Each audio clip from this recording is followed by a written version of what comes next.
Bienvenidas, bienvenidos, bienvenides a Enclave Lila.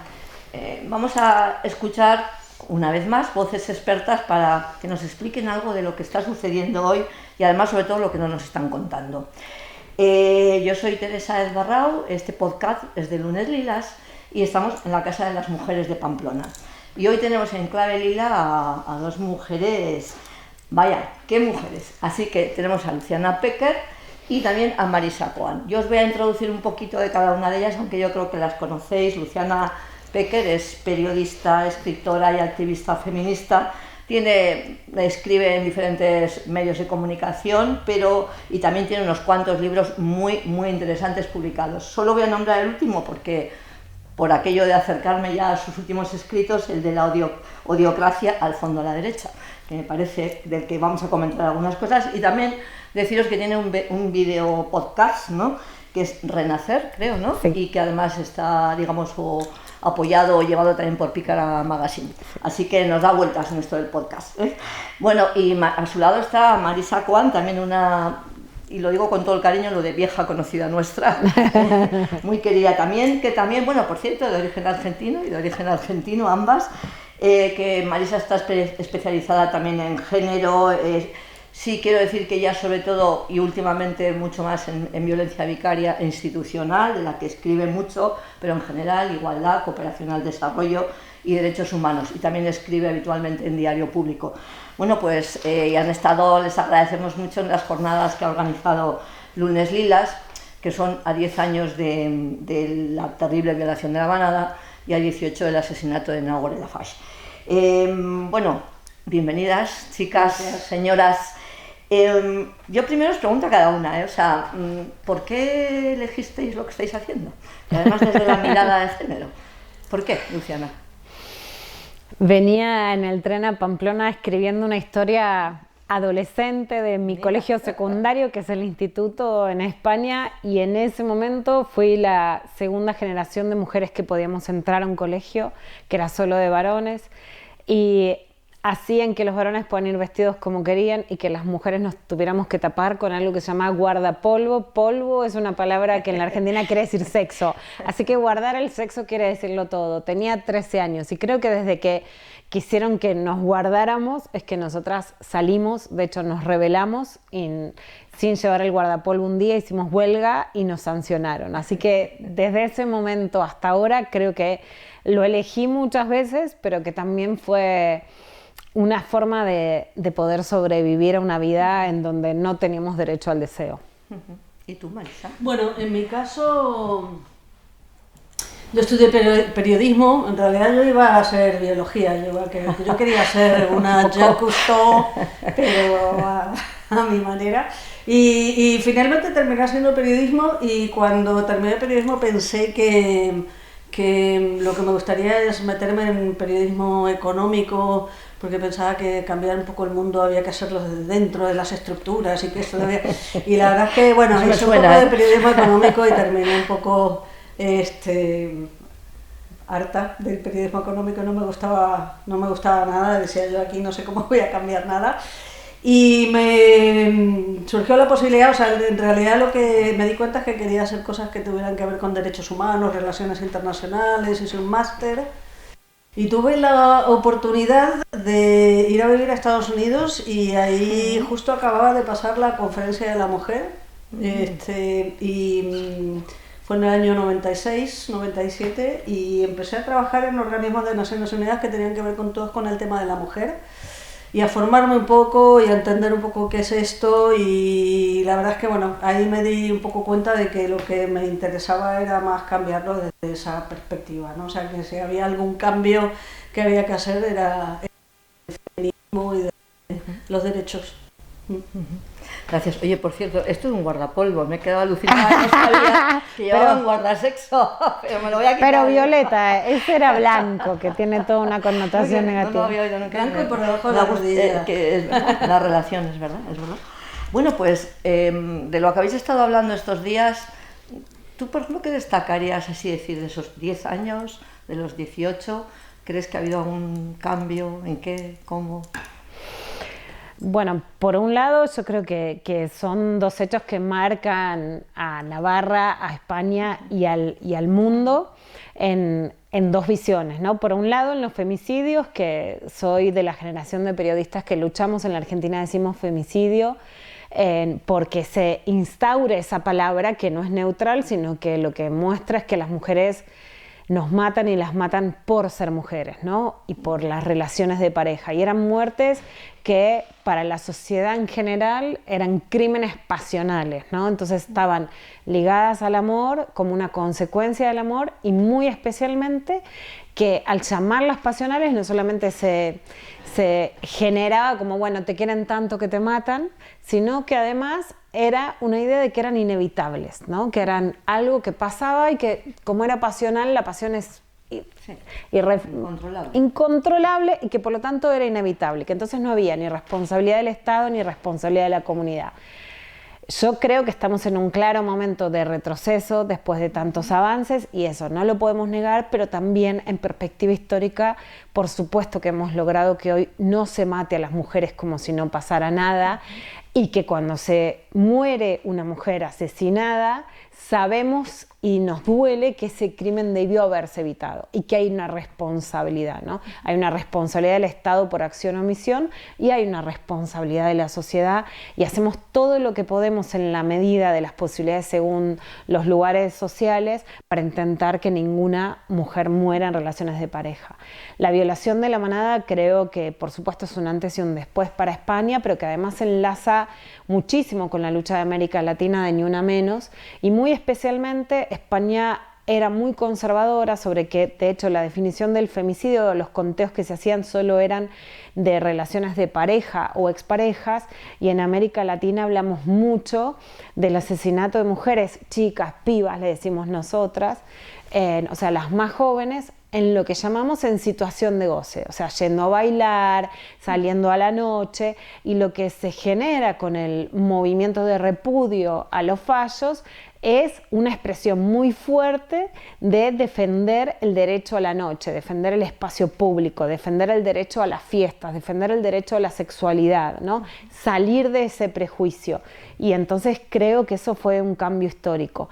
Por supuesto, estamos en este momento bisagra donde muchas de las cosas que ganamos en la justicia, en la investigación policial, en la perspectiva de compromiso político están en riesgo, pero a la vez creo que hay logros que ganamos que no los van a poder quitar, y que estos dos hechos son muy importantes. ¿Tú qué crees, Marisa?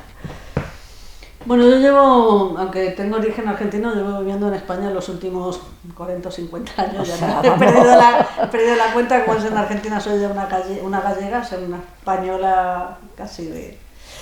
y bueno, digamos, he visto un poco la evolución, ¿no? A lo largo de los últimos años.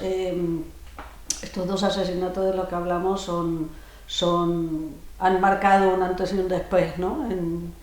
Un poco en el devenir y en el entendimiento social de lo que es la violencia sexual y la violencia hacia las mujeres. Creo que en España se han dado cambios muy importantes sociales, hasta llegar a esa reacción que hubo en el 2018 por la víctima de la manada. Había un hartazgo, es verdad que había pues un resurgimiento del movimiento feminista también, que coincidió también con esos años, y se produjo un hartazgo, y la gente masivamente, sobre todo las mujeres, salieron masivamente a la calle a protestar. Me parece súper interesante esto.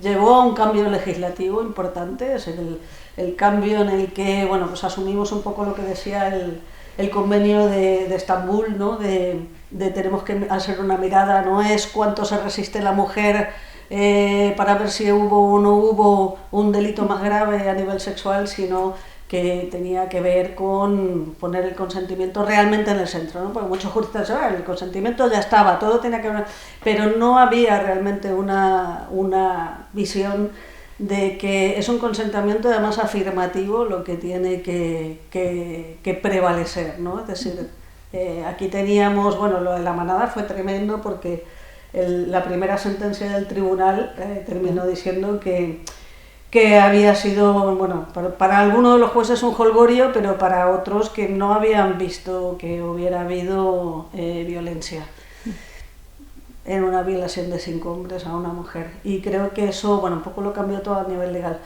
Y dicho esto, después de, digamos, de cambios importantes, también creo que es importante reconocer o decir que los cambios legales no provocan grandes cambios a largo plazo, a menos que la lucha digamos, y la pelea continúe, sobre todo a nivel social.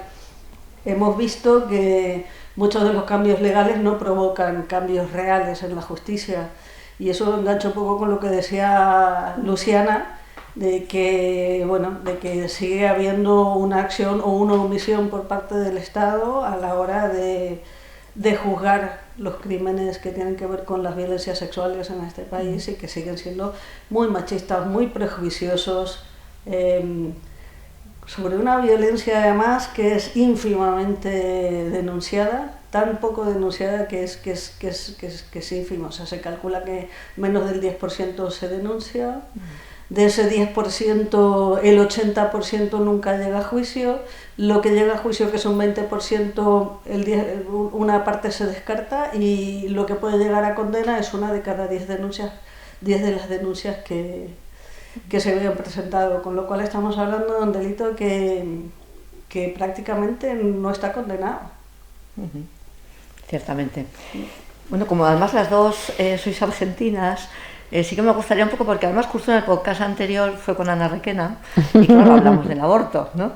Sí que me gustaría un poco saber cómo lo veis ahora, ¿no? Que decir, no digo allá, pero bueno, sí, a nivel un poco general, ¿no? O sea, decir, ¿cómo os parece que está el tema del aborto? Y aquí también, ¿eh?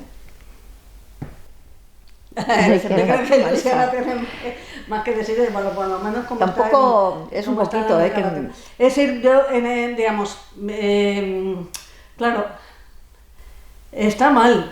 A nivel global, es decir, en España pensamos que, digamos, que tenemos todos los derechos ganados. Es verdad que es un derecho que está garantizado de una u otra manera, aunque hay, digamos, parte de la población que es absolutamente vulnerable y no lo tiene reconocido, como por ejemplo el tema de las migrantes, o que es un derecho reconocido dependiendo de tu código postal. Es decir, hay 17 modelos de sanidad en este país, hay 17 modelos de la manera en que puedes hacer ese, en teoría, derecho al aborto. Hay gente que no puede. Ceuta y Melilla, por ejemplo, no tienen hospitales públicos donde se practiquen abortos, y tampoco hay clínicas privadas. Claro, hay que ponerse, dice, bueno, pues puedes ir a Andalucía. Hay que ponerse en la piel de muchas mujeres que no pueden ni siquiera decir que van a hacerse un aborto, y no tienen medios tampoco para llegar a otros lados. Es decir, es todavía, después de muchos años en España, un derecho que está todavía por terminar de, digamos, de afianzar, y que además se haga en la sanidad pública y no se haga en un 80% en la sanidad privada. Y a nivel global hemos visto cómo es uno de los derechos más golpeados, ¿no? O sea, tenemos Estados Unidos, que ha derogado una resolución judicial que era la que permitía, y ahora hay muchos estados que tienen leyes tan restrictivas como muchos países del mundo, ¿no? Sobre todo América Latina, en la que estamos viendo también mujeres que están muriendo por falta de atención, y en países europeos donde ha retrocedido de una manera brutal. O sea, es un derecho que, sobre todo el del aborto, que nunca está ganado. O sea, siempre tenemos el riesgo de retroceder. Es un derecho muy importante a seguir defendiendo, ¿no? Que a veces nos despistamos, bueno, pues las nuevas cosas, ¿no? Pero el derecho al aborto, los derechos sexuales y reproductivos, ¿no? Es importante, ¿no? Que como feministas, como mujeres, como sociedad en general, ¿no? Estemos ahí manteniéndolo, ¿no? Bueno, pues tú, por ejemplo, Luciana, es decir, ahora hemos avanzado por aquí, hemos bajado por allá, tu libro, la verdad que es muy interesante. Pero, ¿cómo ves ahora, es decir, toda esta reacción que está habiendo, ¿no? Que decir, y además, sobre todo, este ataque sobre todo a mujeres feministas que hablan, que están presentes de una manera u otra en la vida pública, ¿qué relación le ves a todo esto? Sí, yo creo que tiene mucho que ver con el derecho al aborto porque la criminalización del aborto o el castigo sobre el aborto es el castigo a las mujeres.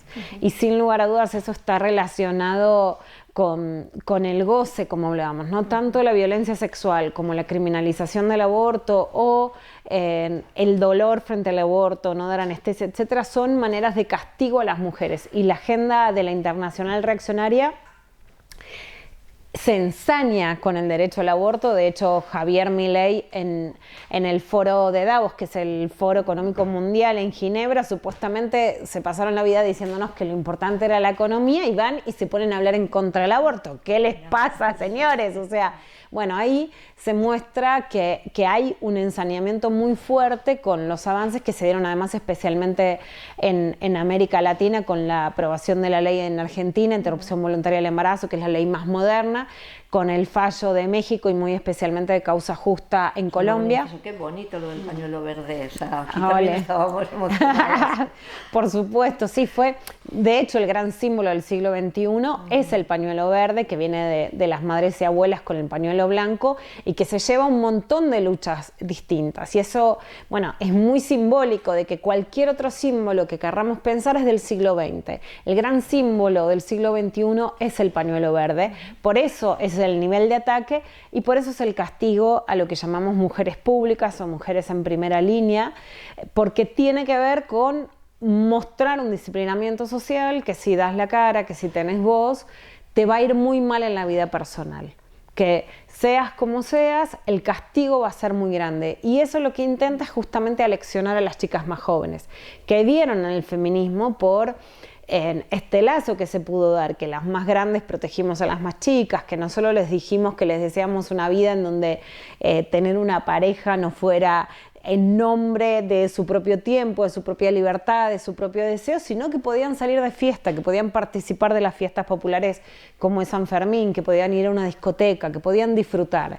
Y lo que viene a hacer este castigo sobre las mujeres es decir, no van a disfrutar, van a pasarla mal.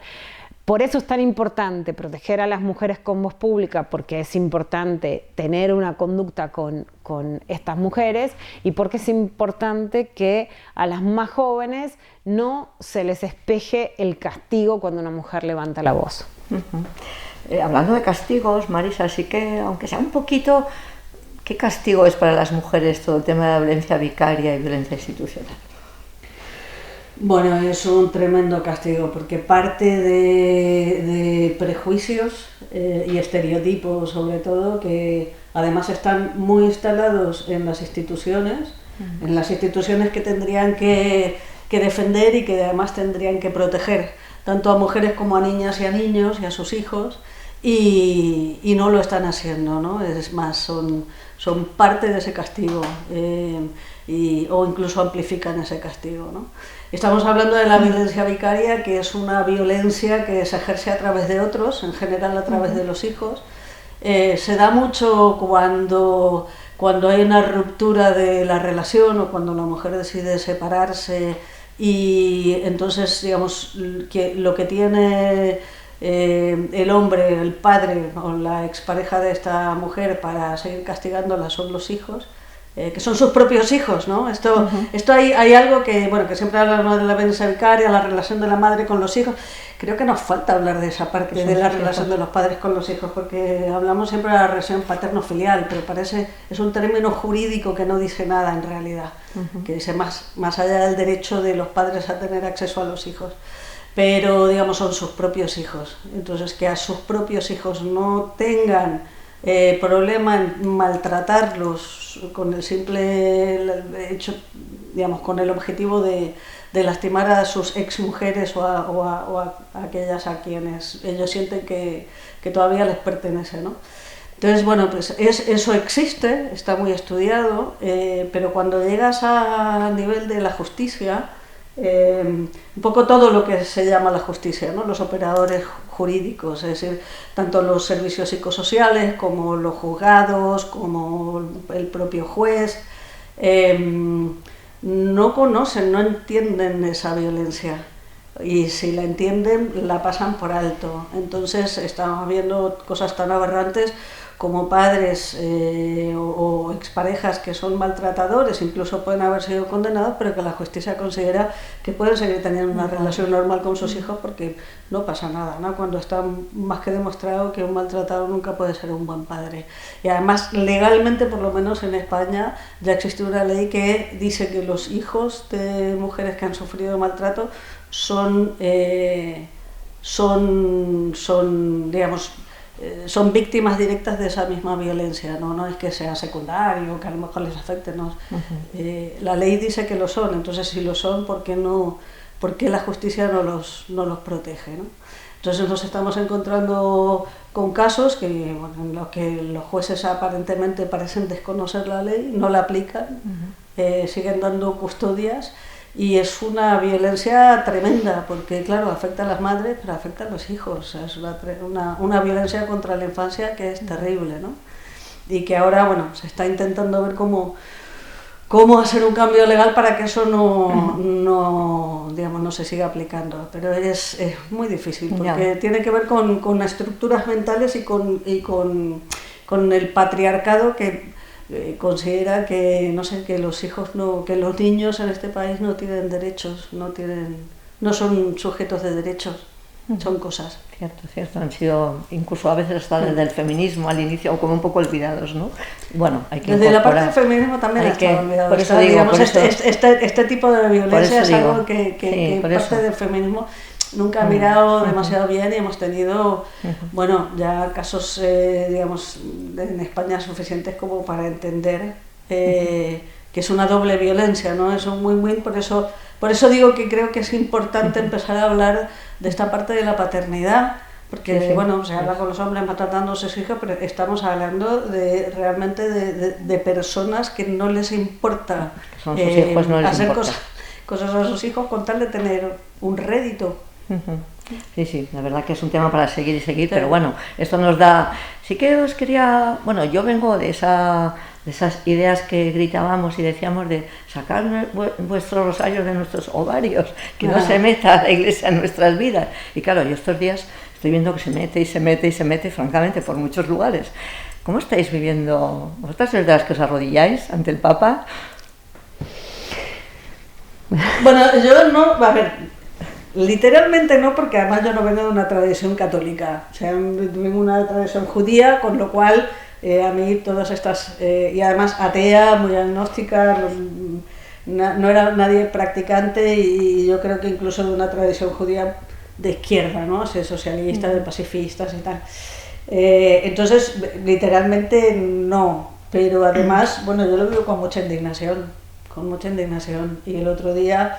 vi con mucha indignación unos 7 u 8 minutos de un aplauso eterno de nuestros representantes políticos y públicos, pues a un personaje que es el jefe de una iglesia, que además dijo que venía en plan de jefe de una iglesia, hablando en contra de las leyes que ha aprobado un país democrático como España. Entonces creo que nos lo tenemos que hacer mirar.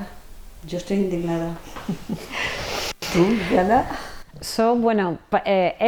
Yo creo que la visita de León XIV representa, porque es la primera visita internacional en un momento en que España ocupa un lugar que se ve más desde afuera que desde adentro, de hegemonía, de intentar volver al humanismo, bueno, muy particular. Es un momento muy desafiante, ¿no? En lo personal...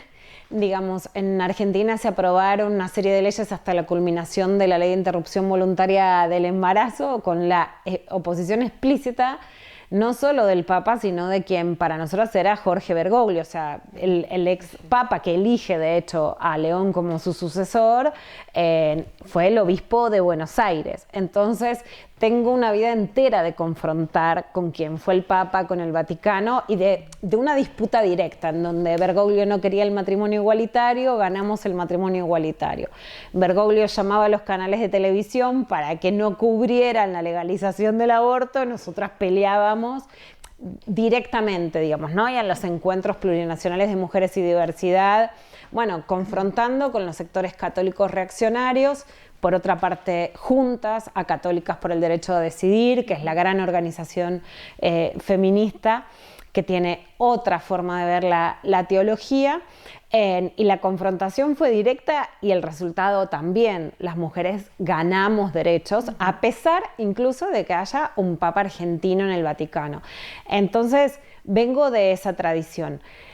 Por supuesto que venga León a no recibir a las víctimas de violencia sexual en España y a predicar contra el aborto, que además con una posición todavía más reaccionaria de la de Francisco, que ya en el momento además de la lucha por el aborto había dicho como que abortar era de sicarios, queriendo, bueno, criminalizar o alentar lo que fue en ese momento la persecución a quienes peleábamos por el aborto era grave, y muestra un retroceso que es inaceptable. Y por otra parte con un escenario en donde la extrema derecha está a la derecha del Vaticano, ¿no? Y eso es muy notable. La derecha de Vox y del PP es una derecha que hoy está a la derecha del Vaticano. Sí. Incluso me pasa como periodista, me habían llamado cuando murió Francisco de la televisión española para que una feminista criticara al Papa y no pude salir por ser migrante.